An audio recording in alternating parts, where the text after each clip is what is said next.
And what you see in the quotes is Demis, who's the CEO of DeepMind, saying things like, it'll be more than 10 times bigger than the Industrial Revolution, but also it'll happen maybe 10 times faster.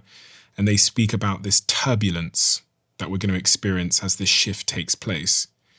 That's maybe a euphemism for, and I think that, governments are now, they've kind of gone from saying, oh, don't worry, we'll just retrain everyone as data scientists. Like, well, yeah, that's ridiculous, right? The world doesn't need 4 billion data scientists. And we're not all capable of becoming that, by the way. Or have any interest in doing that. Well, I couldn't even do it if I wanted to. Like, I tried to sit in biology class and I fell asleep. So I couldn't. That was the end of my career as a surgeon. Fair enough. But yeah, now suddenly they're staring, 80% unemployment in the face and wondering how on earth is our society going to hold together? We'll deal with it when we get there. Yeah, unfortunately, unless we plan ahead, we're going to suffer the consequences, right? We can't. It was bad enough in the Industrial Revolution, which unfolded over 7 or 8 decades, but there was massive disruption and misery caused by that.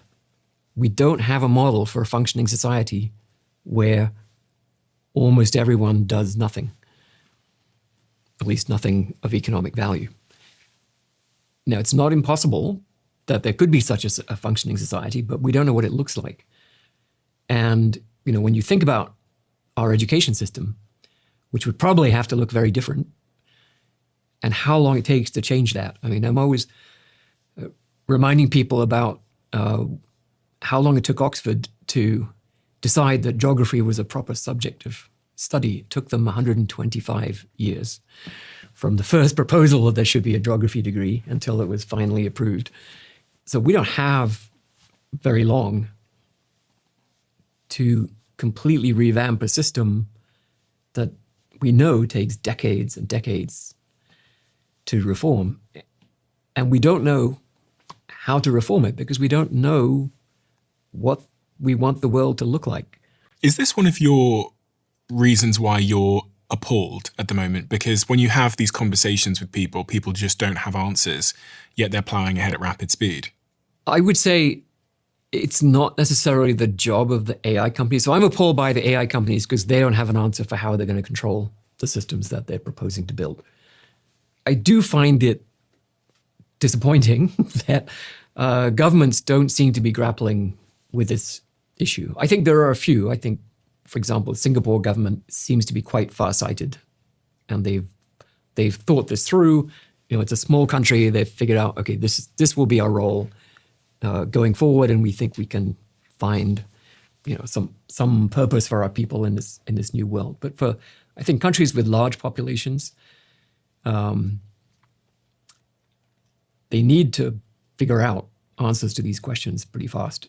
It takes a long time to actually implement those answers in the form of new kinds of education, new professions, new qualifications, new economic structures. I mean, it's possible. I mean, when you look at therapists, for example, they're almost all self-employed. So what happens when 80% of the population transitions from regular employment into self-employment? What does that do to the economics of government finances and so on?